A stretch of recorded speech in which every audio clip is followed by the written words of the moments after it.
नमस्कार साथियों, आप सभी का स्वागत है आपके अपने YouTube चैनल में, जहां हम लेकर आते हैं शिक्षा विभाग से संबंधित खबरें आपके लिए। तो आज की वीडियो प्रारंभ करने से पहले आप सभी से विनम्र अनुरोध है कि जिस किसी भी साथी ने अभी तक चैनल को सब्सक्राइब नहीं किया है वो कृपया चैनल को सब्सक्राइब कर ले, जिससे सभी वीडियो आप तक पहुँच सकें।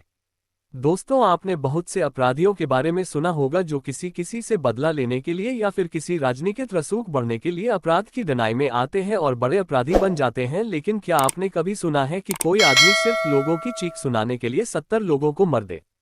तो आइए बिना देरी किए इस घटना के बारे में विस्तार से बात करते हैं। साल 1973, राजस्थान का श्रीगंगानगर जिला। सुबह के 5-5:30 बजे होंगे। जिले के सादुलशहर थाने में शिफ्ट चेंज हो रही थी। तभी फोन की घंटी बजी। सिपाही ने फोन उठाया। दूसरी तरफ से खबर आई कि रात में गुरुद्वारे में 3 लोगों का कत्ल हो गया है। पुलिस पहुंची तो देखा कि गुरुद्वारे के सेवादार और उनके 2 बेटों का बेजान शरीर जमीन पर पड़ा था। फर्श पर बिखरा हुआ तीनों का खून भी सूख चुका था। पुलिस ने जब ध्यान से तीनों शवों को देखा तो पाया कि इनके कान के नीचे किसी भारी चीज से वार किया गया था। पुलिस को ये समझते हुए देर नहीं लगी कि इन तीनों मर्डर का ताल्लुक हत्याओं की उस कड़ी से जुड़ा है जो पिछले कुछ समय में आसपास के इलाकों में हुई है। ये एक सीरियल किलिंग थी जिसे अंजाम दिया था कनपटी मार किलर ने। कनपटी मार नाम से ही पता चल जाता है कि ये किलर लोगों की कनपटी पर वार कर उनकी जान लेता होगा। ये किलर इतना शातिर था कि अब तक 10 से ज्यादा जगहों पर हमले कर चुका था। फिर भी पहचान के नाम पर पुलिस के पास इसकी फोटो या हुलिया तक नहीं था। अपने पूरे क्रिमिनल जीवन के दौरान इस किलर ने 70 लोगों की जान ली। कौन था कनपटी मार और कैसे पकड़ा गया, आइए जानते हैं। किसी एक इंसान ने अगर कई लोगों की जान ली हो और इन हत्याओं में कोई पैटर्न या मोटिव साफ न हो, इन्हें कहा जाता है serial killings. Killer random target चुनता है और हत्याएं करता है। अधिकतर मामलों में हत्याओं के बीच कोई कॉमन लिंक भी नहीं मिलता, इसलिए ये पता करना मुश्किल हो जाता है कि क्राइम करने का मकसद क्या था। कनपटी मार किलर के मामले में भी ऐसा ही हुआ। 70 का दशक, देश में पाकिस्तान से जंग के बादल घिरने लगे थे। ये लगने लगा था कि जंग कभी भी छिड़ सकती है। इसी बीच राजस्थान, पंजाब और हरियाणा के इलाके में एक खौफ अपने पांव पसार रहा था।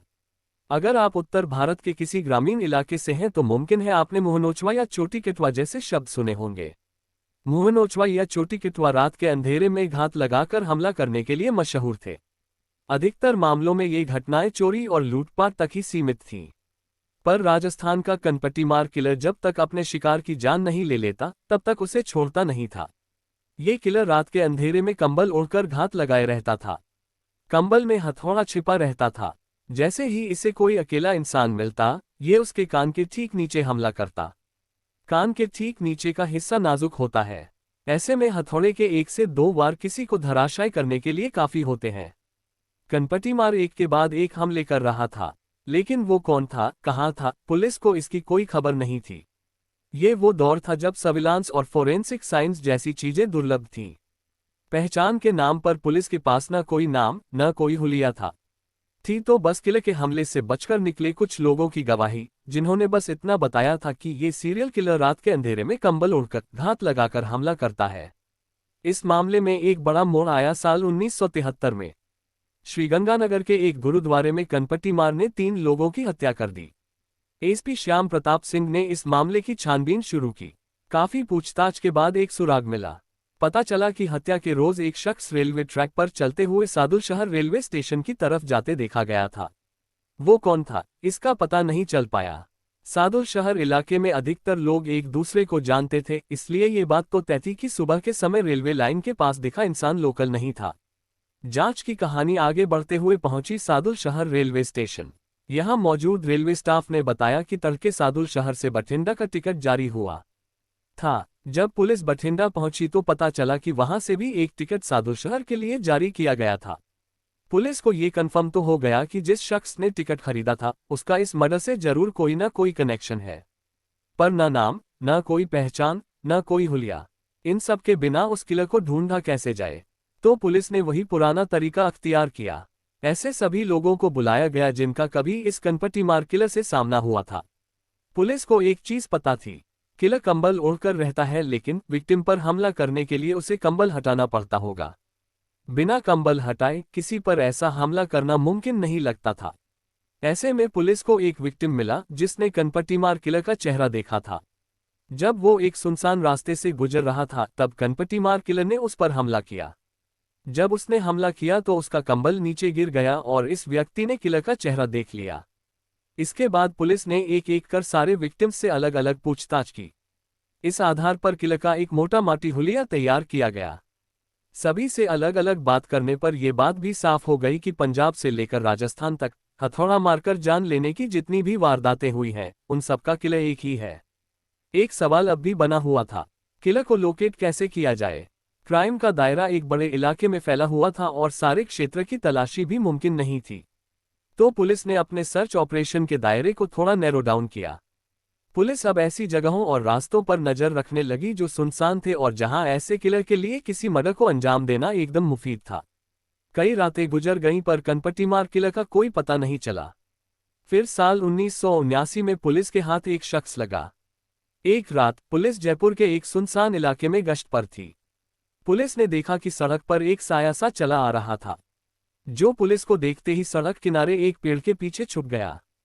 फिर उसने एक कंबल निकाला और उससे खुद को ढांक लिया। पुलिस को पहले तो लगा कि ये उनकी टीम का ही कोई सिपाही है, पर पुलिस तो कंबल लेकर आई नहीं थी। पुलिस ने कुछ देर इंतजार किया। पेड़ के पीछे छिपा शख्स कंबल लपेटकर बाहर निकला और इस बार पुलिस ने उसे दबोच लिया। हालांकि अभी ये कंफर्म नहीं था कि यही कनपटीमार किलर है। थाने ले जाकर उससे पूछताछ की गई। उसने अपना नाम शंकरिया बताया, साथ ही जयपुर का एक एड्रेस बताया। पुलिस बताए गए पते पर पहुंची। वहां उन्हें शंकरिया के माँ बाप मिले, जिससे पुख्ता हो गया कि वो सच बोल रहा है। पुलिस ने उससे थोड़ी और पूछताछ की। शंकरिया से पूछा गया कि पूरे राज्य में किलर का खौफ है, 60 से ज्यादा लोगों की हत्या हो चुकी है। ऐसे में वो अकेले कंबल लेकर कहाँ घूम रहा था। पुलिस को उस पर शक था, लेकिन उसके पास कोई हथियार नहीं मिला था। जबकि जो लोग मारे गए थे उनकी पोस्टमार्टम रिपोर्ट में ये साफ था कि किसी हथौड़े जैसी चीज से उनके सर पर वार किया गया है। शंकरिया के पास दिल्ली की शाहबाद डेयरी में हुए साक्षी हत्याकांड ने पूरे देश को दहला कर, जिससे इस पूरी घटना में एक नया ट्विस्ट आ गया है। झल्ला उठा। दरअसल साहिल ने पुलिस पूछताछ में बताया है कि पहले उसे झबरू और साक्षी ने धमकाया था। इसके बाद उसने साक्षी का मर्डर किया। आपको बता दें कि झबरू वही युवक है जिसने साक्षी को घटना स्थल से उठाकर एम्बुलेंस में डाला था और अब इस पूरे मामले में झबरू के पास आई थी। शंकरिया पुलिस को उसी जगह ले गया। उसने कहा था कि साहिल नाम का लड़का उसे परेशान कर रहा है। निकाला। इससे ये बात पक्की हो गई कि शंकरिया ही कातिल है। पुलिस ने जब उसके माँ बाप से उसके रूटीन के बारे में पूछा तो उन्होंने बताया कि वो ज्यादातर घर पर ही रहता था, पर कभी कभी देर रात बाहर निकलता था दोस्तों से मिलने के लिए। हालांकि उसके दोस्त कभी उसके घर नहीं आते थे। शंकरिया ने धीरे धीरे सब उगलना शुरू किया। 70 में से 50 मर्डर की तो उसे तारीख तक याद। आपके पास आई तो बहुत घबराई हुई थी, क्या उसका हाव कैसे थे? आपकी उससे मुलाकात हुई? बैठी हुई थी मेरे पास, आके बैठी थी तो उसने पूरा एकदम आराम से बैठ के रिलैक्स होके बताया था। इससे उसे मजा आता था। एक जगह तो वो कहता है कि मरने वालों की चीख उसे किसी संगीत की धुन जैसी लगती। चलो कोई बात नहीं, चलते। शंकरिया का अपराध रेयर ऑफ द रेयर की श्रेणी में आता था। अपन जो हम मारने धमकाने उसको आते तो मैं भी उसकी तरह गैंग लेके आता। कोर्ट पहुंचा, लेकिन सभी जगहों से उसे सजा की मौत सुनाई गई। उसने राष्ट्रपति के पास नया याचिका लगाई, वो भी रिजेक्ट हो गई। 16 मई 1979 की तारीख जब शंकरिया को फांसी दे दी गई। शंकरिया केस की खास बात ये भी थी कि ये देश के इतिहास में सबसे स्पीडी ट्रायल्स में से एक पूरी तरीके से गलत है कि आपने और भावना ने मिलकर जनवरी 1979 में वो पकड़ा गया था और मई में उसे फांसी दे दी गई। तब शंकरिया की उम्र मात्र 27 साल। पॉल सिम्पसन की किताब द सीरियल किलर फाइल्स के अनुसार बनने से पहले शंकरिया अपने किए पर शर्मिंदा था। मरने से कुछ वक्त पहले उसने एक पुलिस वाले से कहा था, मैंने जो हत्याएं वो बेवजह थी, मैं नहीं चाहता कोई आपको बता दें कि झबरू का ये भी कहना है कि मैंने ही साक्षी के शव को उठाकर एम्बुलेंस में रखा था। झबरू का कहना है कि शायद साहिल को शक था कि साक्षी मेरी दोस्त है। ये केस देश के सबसे खूंखार लड़की को अपराध मारा की क्यों कहानी आपने? है, क्योंकि जो राजस्थान में आज भी सुनाई दे जाती है। आपने साहिल को कुछ वक्त पहले अमेज़न पर एक सीरीज आई गलत लगा हुआ उस लड़की के और मेरे बारे जिसमें में एक कैरेक्टर था कुछ गलत और मैटर त्यागी, चल रहा है उसका उसके, ये किरदार गलत भी फहमी कनपटीमार उसको हुई शंकरिया पर बेस्ड उसने था। आते ही मेरे को